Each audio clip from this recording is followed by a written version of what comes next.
Après la description morphologique des structures histologiques, les études in situ des constituants biochimiques constituent la deuxième étape qui marque l'évolution de l'imagerie cellulaire. La caractérisation et la localisation des constituants biochimiques d'une cellule reposent sur les techniques d'histochimie et d'histoenzymologie. L'histochimie fait appel à une réaction chimique effectuée sur des préparations histologiques, tandis que l'histoenzymologie fait appel à une réaction enzymatique réalisée sur des préparations histologiques.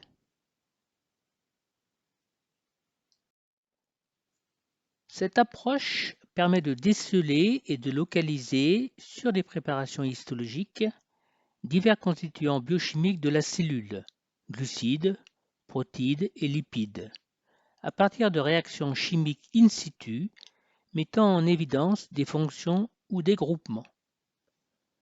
En se plaçant d'un point de vue des objectifs, cette approche s'effectue essentiellement sur la coupe en paraffine et la coupe en congélation. Parmi les réactions chimiques in situ mettant en évidence des fonctions ou des groupements, nous trouverons la réaction à l'acide périodique réactif de Schiff, déjà décrite précédemment, laquelle met en évidence les glucides, ainsi que la réaction de Feulgen-Rosenbeck, laquelle met en évidence l'ADN. Le réactif de Schiff est une fuchine de couleur magenta, rendue jaune ou incolore par oxydation. En présence d'aldéhydes, des réducteurs, le réactif prend une couleur rouge-pourpre plus ou moins intense. Les méthodes histochimiques utilisant le réactif de Schiff se déroulent donc en deux temps. Création ou révélation de fonctions aldéhydes dans l'échantillon, puis coloration avec le réactif de Schiff. Plusieurs types de constituants peuvent alors être révélés. Pour résumer, dans un premier temps, les groupements glycols des glucides sont oxydés par l'acide périodique, ce qui entraîne la formation d'aldéhydes. Dans un second temps, la présence des aldéhydes est révélée par le réactif de Schiff, coloration rouge-pourpre.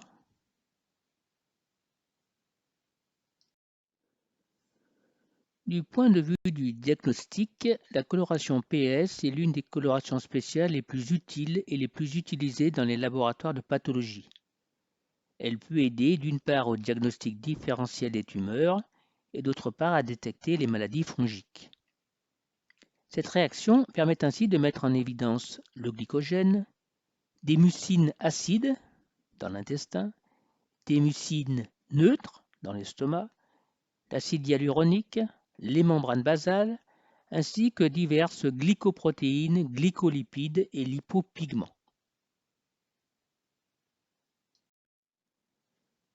Sur ces deux illustrations déjà utilisées auparavant, la coloration PAS sur coupe d'intestin en paraffine met en évidence certaines glycoprotéines, des mucines acides, présentes dans les cellules caliciformes de l'épithélium de revêtement. Comme illustré ici sur des biopsies rectales, la coloration PAS peut également être pratiquée sur des coupes en congélation. Par comparaison avec un témoin normal, vous remarquerez, chez un patient atteint d'une maladie de Crohn accompagné d'une complication infectieuse, un amincissement de la couche superficielle de mucus, ainsi que la coloration réduite des cellules caliciformes en profondeur. Dans un premier temps, par hydrolyse ménagée de l'ADN à l'acide chlorhydrique, la fonction aldéhyde du désoxyribose est dévoilée. Dans un second temps, la présence des aldéhydes est révélée par le réactif de Schiff, coloration rouge-pourpre. La réaction de Feulgen-Rosenbeck est actuellement la méthode de choix pour le dosage de l'ADN des échantillons histologiques et cytologiques. Depuis que l'on sait combien la teneur en ADN est importante pour le diagnostic et le pronostic des affections tumorales, l'analyse d'images d'ADN est de plus en plus utilisée. sur ces illustrations de 2 muqueuses buccales après coupe en congélation, vous pouvez déjà facilement observer des variations dans le nombre de noyaux et dans leur forme. À l'aide de la réaction de Feulgen-Rosenbeck, vous avez ici l'illustration d'une telle surveillance à l'aide d'un microscope couplé à une caméra numérique et d'un logiciel d'acquisition et d'analyse d'images. Cette méthode de cytologie analytique présente l'avantage d'apporter à la fois une analyse quantitative et un tri physique des cellules pour des paramètres de surveillance comme le nombre de noyaux et leur forme, et en particulier leur longueur, largeur, diamètre, périmètre, surface et intensité lumineuse. Vous remarquerez alors, sur les courbes illustrées à droite, la possibilité d'établir des représentations graphiques de l'échantillon. En histologie, le terme lipide correspond aux graisses et substances assimilées, ainsi qu'aux substances contenant des graisses. Toutes ces substances incluent par exemple les acides gras, triglycérides, lipoprotéines et glycolipides. Il est assez difficile d'étudier les lipides en histologie, car ceux-ci sont dissous dans les solvants utilisés pour la préparation des tissus, mais aussi lors de l'étape de fixation avec des alcools ou lors d'une déshydratation. Cela signifie que les lipides peuvent disparaître du tissu pendant la préparation, surtout lorsqu'il s'agit de coupe en paraffine ou de coupe en résine. C'est pour cette raison que la coupe en congélation ou le vibratome est l'approche idéale pour l'observation cytologique et histologique des lipides. Comme sur cette coupe en paraffine d'Iléon, colorée en trichrome de Masson, sur les préparations histologiques de routine, la vacuole de ces adipocytes isolés apparaît optiquement vide. Ainsi, le tissu paraît alvéolaire, car les lipides sont dissous par les alcools et le toluène utilisés pour la technique.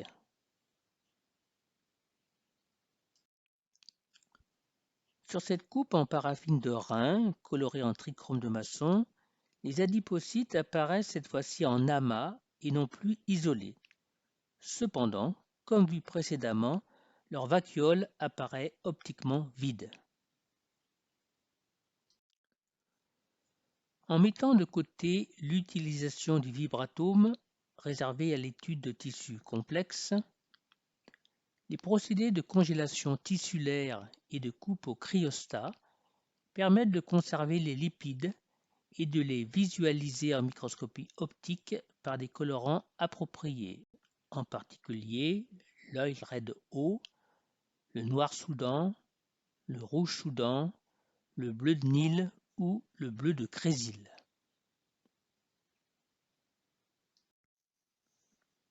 Comme je vous l'ai dit précédemment, les procédés de congélation tissulaire et de coupe au cryostat permettent de conserver les lipides et les visualiser en microscopie optique, mais uniquement par des colorants appropriés. Ainsi, sur cette coupe en congélation de foie pathologique, figure de droite, colorée à l'hématéinéosine, la vacuole de ces amas d'adipocytes apparaît là également optiquement vide. Au contraire, sur cette coupe en congélation de foie pathologique, figure de droite, colorée à l'oil red O, la vacuole de ces amas d'adipocytes apparaît intensément colorée en rouge.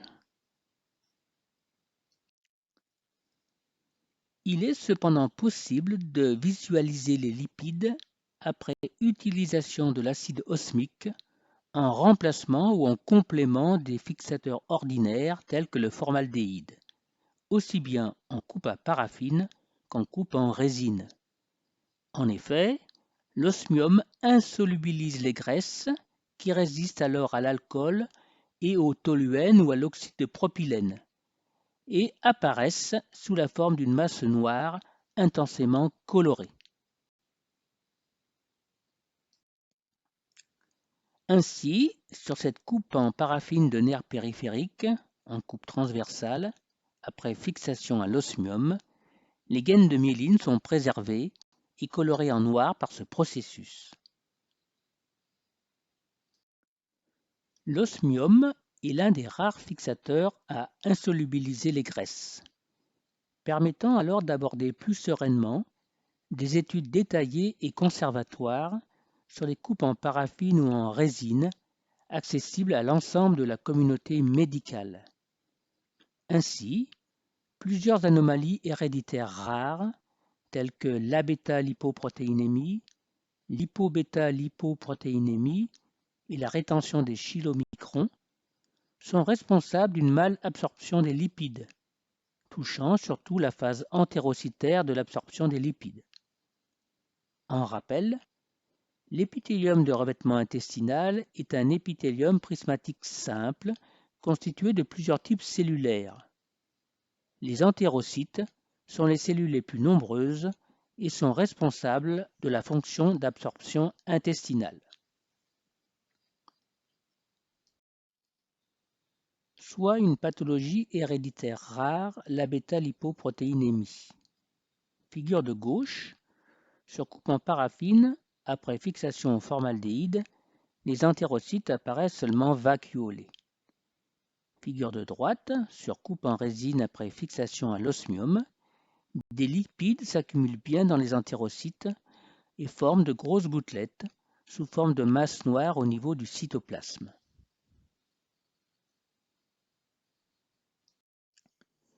L'histoenzymologie s'applique principalement à la cellule vivante et permet de déceler et de localiser in situ des activités enzymatiques et non les enzymes elles-mêmes, en mettant en évidence le produit de leur action sur un substrat spécialement fourni. Elle s'applique également en immunohistologie pour révéler le marquage. Nous le verrons ultérieurement. Dans un premier temps, l'échantillon est incubé en présence d'un substrat de l'enzyme pour donner un produit de réaction primaire. Le second temps consiste en une révélation du produit de la réaction enzymatique sur le substrat. La détection de l'activité estérase et celle de l'activité peroxydase sont deux exemples d'application de l'histoenzymologie. Les estérases étant présentes dans le cytoplasme de toutes les cellules vivantes, détecter son activité par histoenzymologie est une approche utilisée pour étudier la viabilité cellulaire en culture in vitro et ex vivo. On peut avoir recours à différents substrats des estérases, comme par exemple la calcéine AM. La calcéine AM fait partie des marquages vitaux qui ne compromettent pas la survie des cellules. Je vous en ai parlé précédemment en diapositive 108.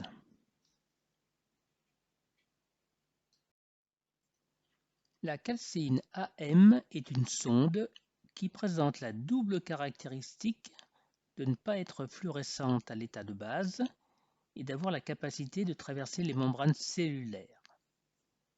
Dans le cytoplasme des cellules vivantes, elle est estérifiée en calcéine, laquelle présente la double capacité inverse, à savoir premièrement d'être fluorescente, excitée à 488 nanomètres dans le bleu, elle émet une lumière de fluorescence à 520 nanomètres dans le vert. Et deuxièmement, d'avoir perdu la capacité de traverser les membranes cellulaires. Ainsi, les cellules vivantes qui estérifient la calcine AM et qui retiennent la calcine pourront être aisément identifiées à l'aide d'un microscope optique inversé à fluorescence ou bien d'un cytomètre. La mise en évidence d'une activité des peroxydases est utilisée en histoenzymologie pour marquer les granulocytes neutrophiles et éosinophiles, cellules dotées de peroxydase. Elle est également utilisée en immunohistologie pour révéler les anticorps secondaires couplés à de la peroxydase. Je détaillerai ultérieurement cette méthode lors des analyses moléculaires in situ. L'histoenzymologie peut s'appliquer également à certaines activités enzymatiques pouvant être mises en évidence soit sur du tissu frais congelé, c'est-à-dire du tissu non fixé congelé, en particulier dans l'identification des myopathies avec les activités enzymatiques de la succinate déshydrogénase ou de la NADH tétrazolium réductase, soit sur du tissu fixé et incluant paraffine dans le domaine de la neuropathologie avec la glucose 6-phosphorylase, l'estérase et la NADH. À partir de biopsies musculaires chez un enfant de 14 ans atteint d'une affection héréditaire, vous trouverez sur cette illustration une étude de certaines activités enzymatiques, à savoir la SDH et la NADH tétrazolium réductase. Vous remarquerez que certaines zones fléchées ici présentent des espaces clairs, donc dépourvus d'activité oxydante, correspondant alors, entre autres, à une désorganisation des sarcomères. Après les études in situ des constituants biochimiques, les analyses moléculaires in situ constituent la troisième étape qui marque l'évolution de l'imagerie cellulaire. Nous aborderons alors les techniques d'immunohistologie, d'hybridation in situ et enfin d'autoradiographie. L'immunocyto ou histologie est une appellation générique qui désigne les diverses techniques utilisées, comme par exemple l'immunocyto ou histofluorescence et l'immunocyto ou histochimie. Cette technique fait appel à un anticorps monoclonal ou polyclonal pour détecter et localiser très spécifiquement une protéine contre laquelle il est dirigé, protéine qui se comporte alors comme un antigène. Tout type de protéine peut être ainsi détecté, protéines de structure, hormones, enzymes, neurotransmetteurs, récepteurs membranaires, etc. Cette technique est utilisable à la fois sur cellules vivantes et sur préparation histologique. Ainsi, dans les techniques d'immunocyto ou histofluorescence ou d'immunocyto ou histochimie, l'anticorps, monoclonal ou polyclonal, sera toujours constitué d'immunoglobuline G. Que cet anticorps reconnaisse une protéine de structure, une hormone, etc., l'antigène sera soit une protéine, soit un peptide constitué à minima de 2 acides aminés.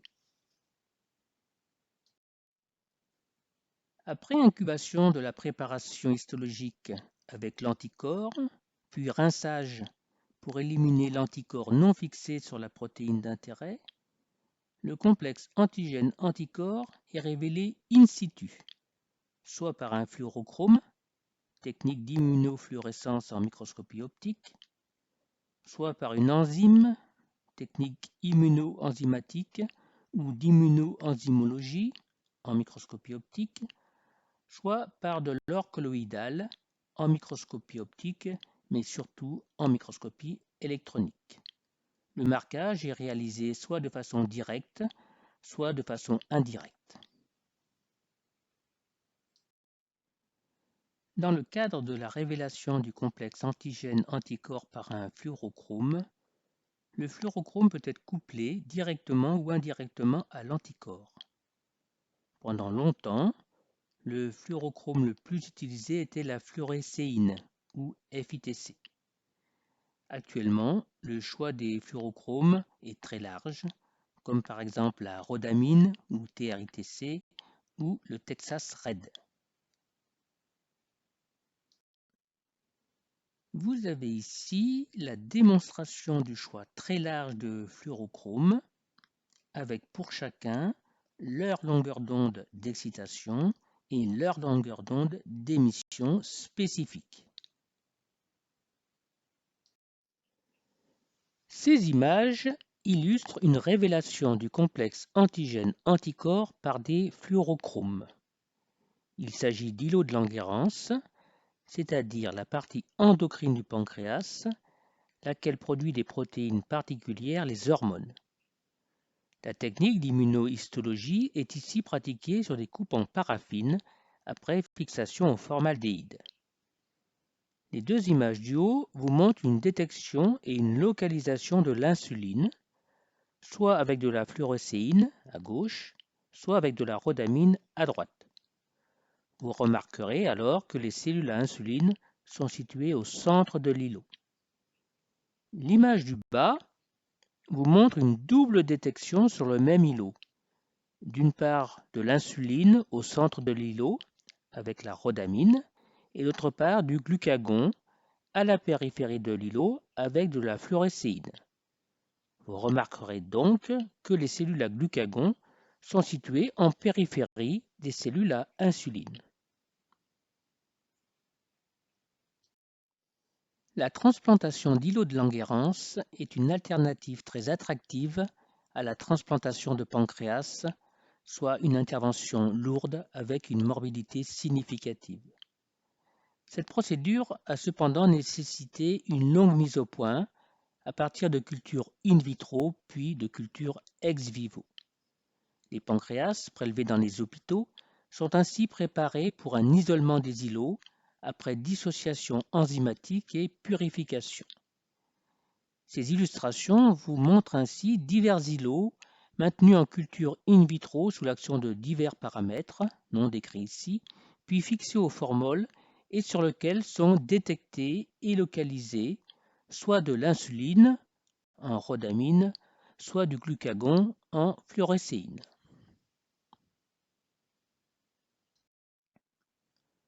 Dans le cadre de la révélation du complexe antigène-anticorps par une enzyme, l'enzyme est couplée directement ou indirectement à l'anticorps. Deux enzymes sont généralement utilisées, la peroxydase, révélée par la diaminobenzidine, et la phosphatase alcaline, révélée par le nitrobleu de tétrazolium. D'autres enzymes peuvent aussi être employées, par exemple la glucose oxydase, la bêta-galactosidase ou l'uréase.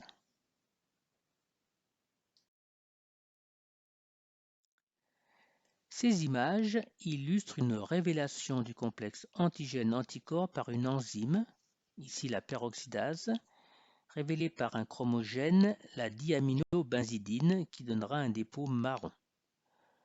Avec la peroxydase, on peut également utiliser un autre chromogène, le 4-chloro-1-naphthol, qui donnera un dépôt violet. Les cellules à glucagon sont détectées et localisées à la périphérie de l'îlot de Langerhans et les cellules à insuline au centre. Dans le cadre de la révélation du complexe antigène-anticorps par de l'or colloïdal, l'or colloïdal est couplé à l'anticorps par l'intermédiaire d'une protéine, la protéine A. Cette technique a été initialement mise au point pour la microscopie électronique. Les billes d'or, dont la taille varie généralement entre 5 et 20 nanomètres, sont denses aux électrons et donc visibles en microscopie électronique. En revanche, l'observation en microscopie optique nécessite ultérieurement un renforcement à l'argent afin que les billes d'or soient observables. Ces images illustrent une révélation du complexe antigène-anticorps par de l'or colloïdal. Le renforcement obligatoire à l'argent donnera un aspect rouge au marquage. Les cellules à insuline sont situées au centre de l'îlot et les cellules à glucagon à sa périphérie. Dans le cadre du marquage de l'anticorps, il est direct ou indirect. Dans le marquage direct, l'anticorps dit primaire est préalablement couplé au fluorochrome, à l'enzyme ou à l'or colloïdal. Dans le marquage indirect, il est fait appel par exemple à un second anticorps, dit anticorps secondaire, dirigés contre l'anticorps primaire. Par exemple, un anticorps de chèvre anti-anticorps de souris. L'anticorps secondaire étant quant à lui couplé à un fluorochrome, une enzyme ou de l'or colloïdal. Dans l'exemple du marquage direct de l'anticorps, par exemple de souris, spécifique de l'antigène est directement couplé au fluorochrome, à l'enzyme ou à l'or colloïdal. Dans l'exemple du marquage indirect de l'anticorps secondaire dirigé contre l'anticorps primaire, par exemple un anticorps de chèvre anti-anticorps de souris, est couplé quant à lui au fluorochrome, à l'enzyme ou à l'or colloïdal. L'hybridation in situ fait appel à l'utilisation d'une sonde nucléique dite marquée pour détecter et localiser dans les cellules ou les tissus une séquence spécifique d'ADN ou d'ARN, cette sonde nucléique ayant une séquence complémentaire de celle de l'ADN ou de l'ARN cible. Cette technique est utilisable à la fois sur cellules vivantes et sur préparation histologique. Cette sonde nucléique ayant une séquence complémentaire de celle de l'ADN ou de l'ARN cible, l'hybridation in situ permet ainsi l'étude des gènes ou de leurs transcrits. Initialement, la sonde était marquée par des isotopes radioactifs. On parlait alors de sonde chaude, avec l'utilisation par exemple du tritium, du phosphore 32 ou du soufre 35, suivi d'une révélation par autoradiographie. De nos jours, la sonde est directement couplée à des fluorochromes. On parle de sonde froide. Avec raison, vous pouvez vous poser la question de l'intérêt de détecter et de localiser des transcrits dans des cellules ou des tissus où s'exprime la protéine traduite.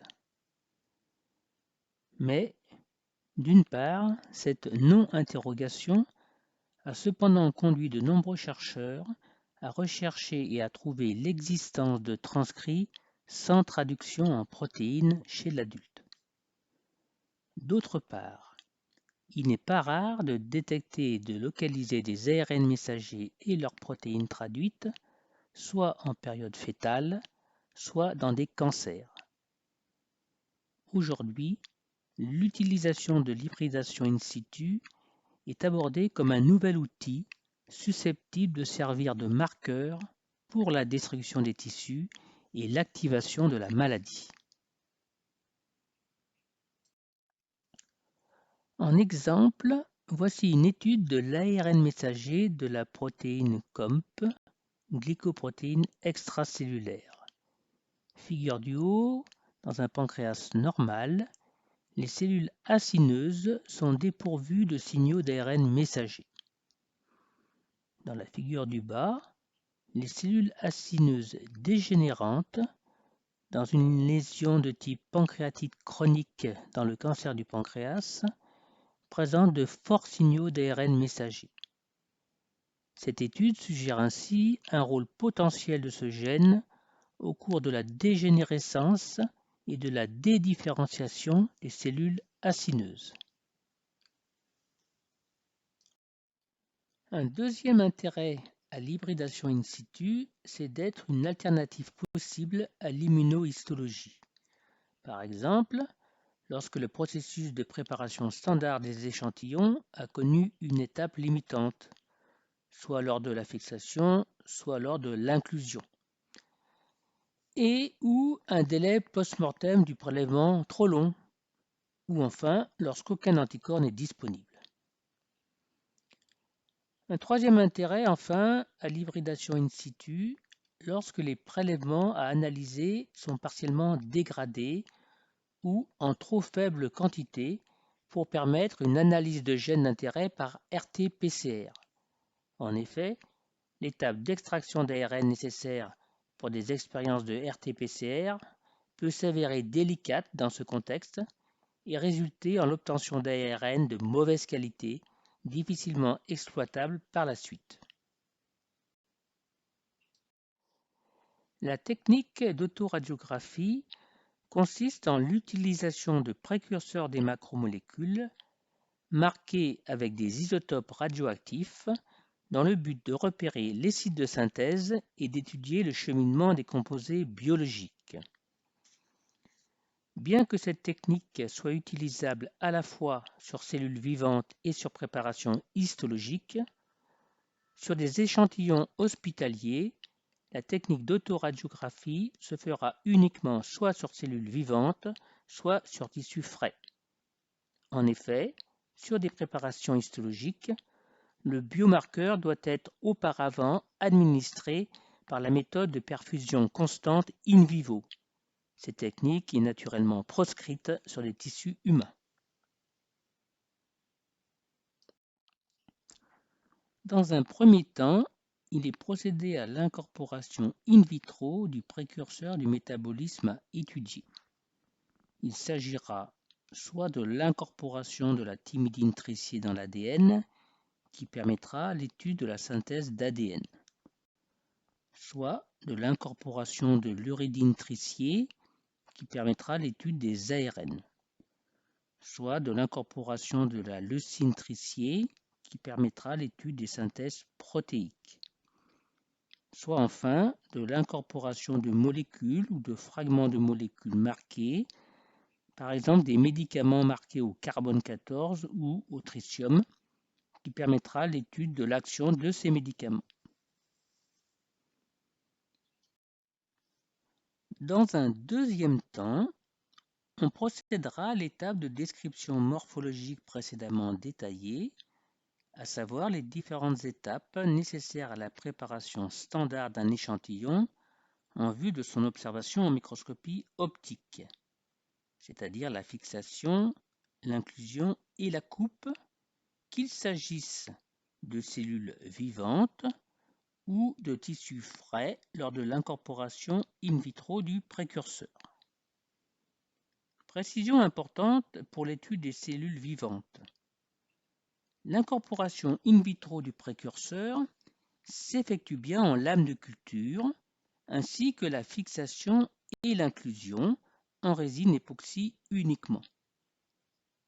En revanche, l'étape suivante consistera à récupérer à partir de la lame de culture les cellules imprégnées de résine et à les réinclure dans un bloc de résine pour la confection ultérieure des coupes. Dans un troisième temps, l'autoradiographie est réalisée par le dépôt d'une émulsion photosensible appliquée plusieurs semaines sur la coupe. L'émulsion photosensible sera ensuite développée puis observée au microscope après coloration à l'hématéine éosine.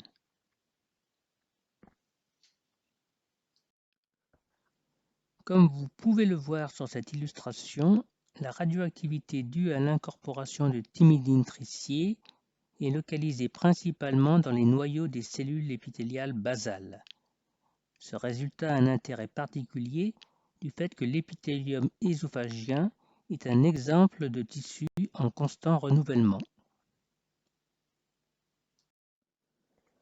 Comme vous pouvez le voir sur cette illustration, la radioactivité due à l'incorporation d'uridine tricier est localisée de préférence dans le cytoplasme des cellules épithéliales et très peu dans les noyaux.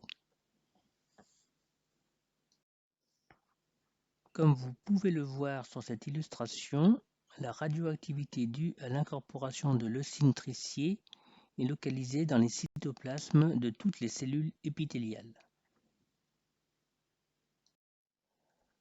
Après les analyses moléculaires in situ, l'approche quantitative constitue la cinquième étape de l'imagerie cellulaire. Les techniques de cytométrie permettent des analyses qualitatives et surtout quantitatives à l'échelon tissulaire et cellulaire. Les dénominateurs communs de ces techniques sont premièrement le recours à la fluorescence, Deuxièmement, la réalisation des mesures à l'aide de capteurs, encore appelés photomultiplicateurs. Et troisièmement, la constitution d'histogrammes et d'images par ordinateur. En cytométrie, il est nécessaire de marquer les échantillons avec des fluorochromes. Le marquage sera alors fonction des mesures à réaliser.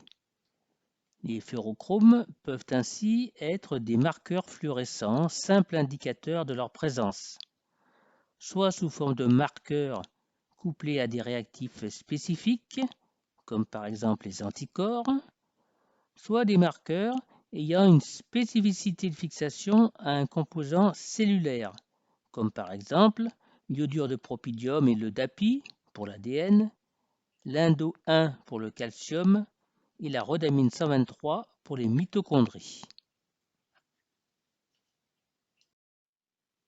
À côté des marqueurs fluorescents, les fluorochromes peuvent aussi être des sondes.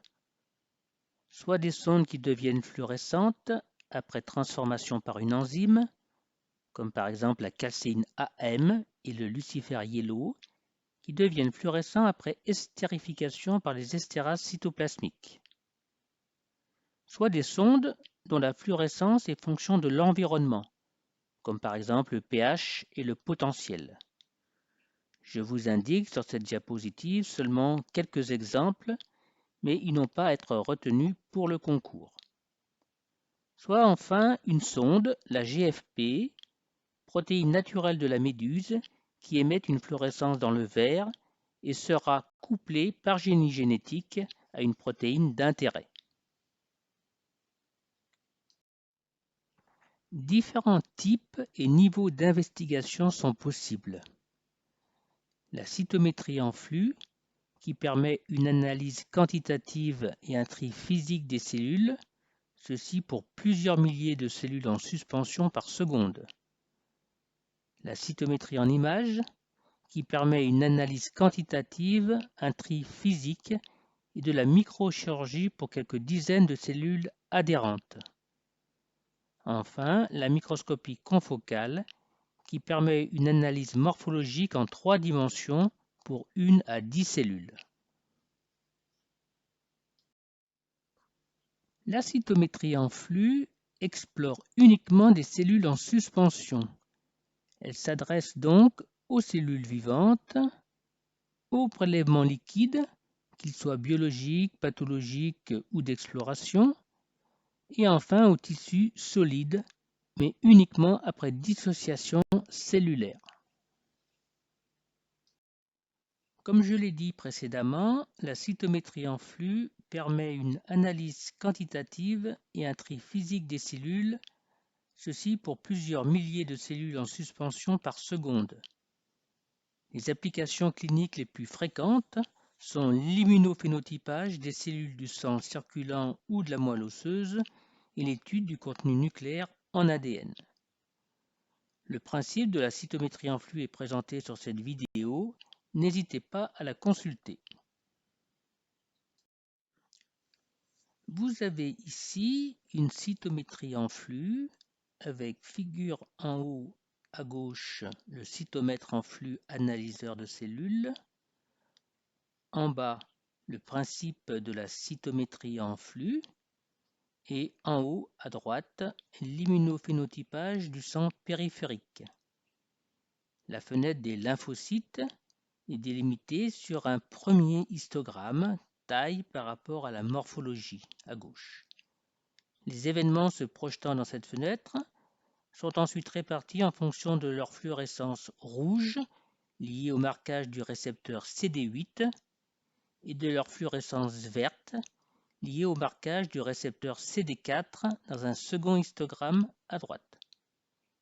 L'ordinateur calcule ensuite les pourcentages des cellules CD4+, notées T4+, et CD8+, notées T8+.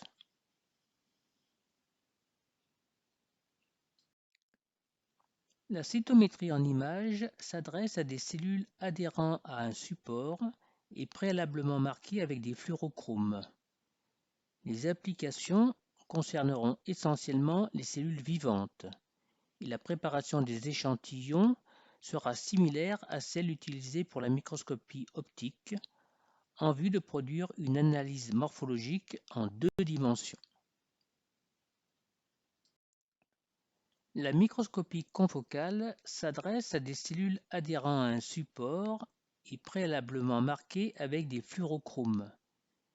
Les applications relèvent essentiellement de la localisation moléculaire au niveau cellulaire et tissulaire, et la préparation des échantillons sera similaire à celle utilisée pour la microscopie optique, en vue de produire une analyse morphologique en 3 dimensions.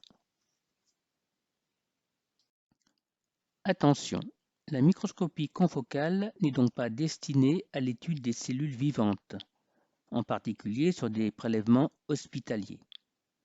En effet, la culture cellulaire s'effectue sur des substrats bidimensionnels et ainsi les flacons, boîtes de culture et lames de culture utilisées ne reproduisent pas le micro-environnement naturel des cellules dans les tissus.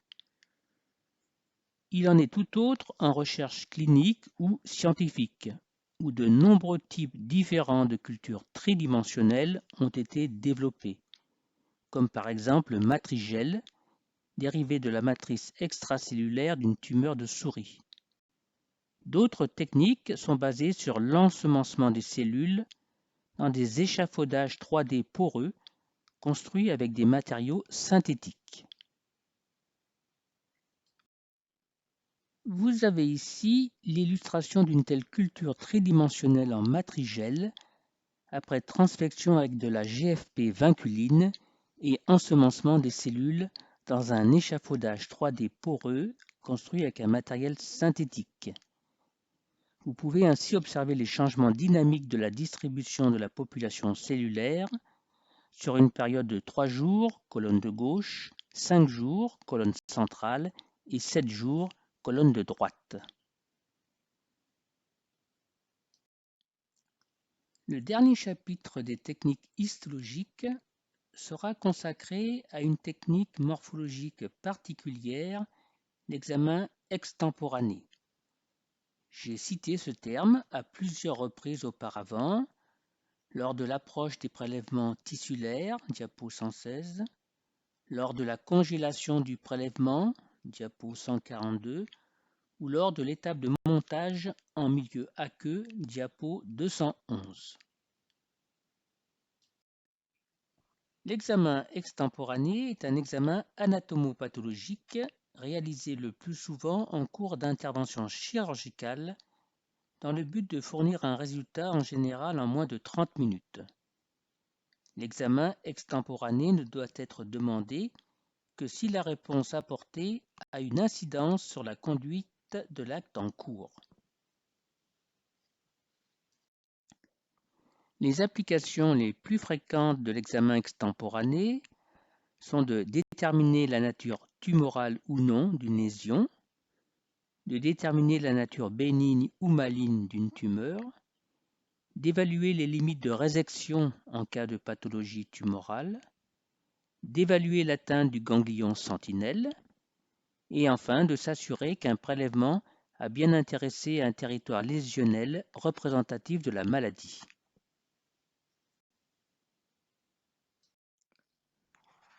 Dans le cadre de l'examen extemporané, le prélèvement doit être adressé immédiatement à l'état frais, sans fixateur ni sérum physiologique.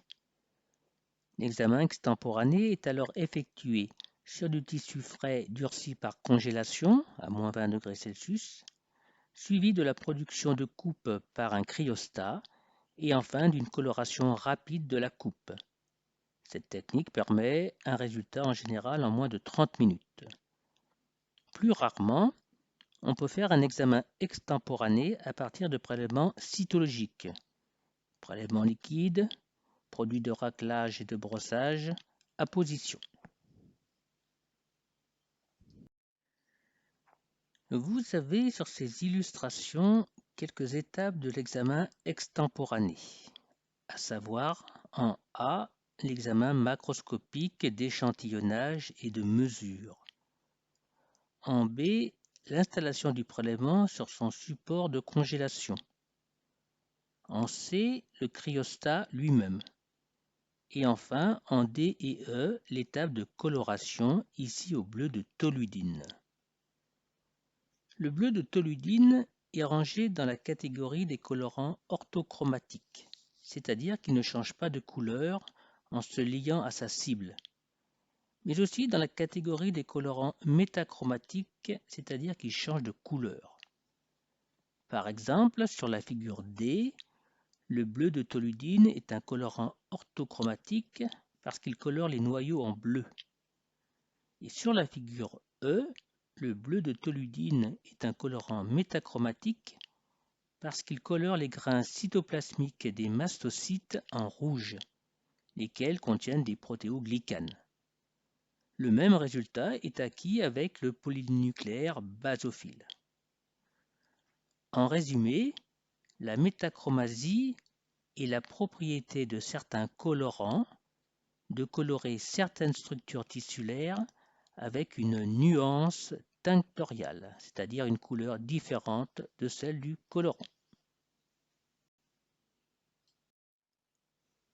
Le temps de 30 minutes peut s'allonger jusqu'à 1 heure pour la mise en route d'autres techniques incluant de l'histochimie, de l'histoenzymologie, de l'immunohistochimie, afin d'obtenir le diagnostic le plus précis pour le patient.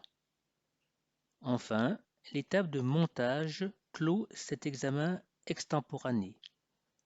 Le montage sera soit un montage à queue, soit un montage à sec, c'est-à-dire que la lamelle est directement posée sur la coupe, soit même une observation sans lamelle.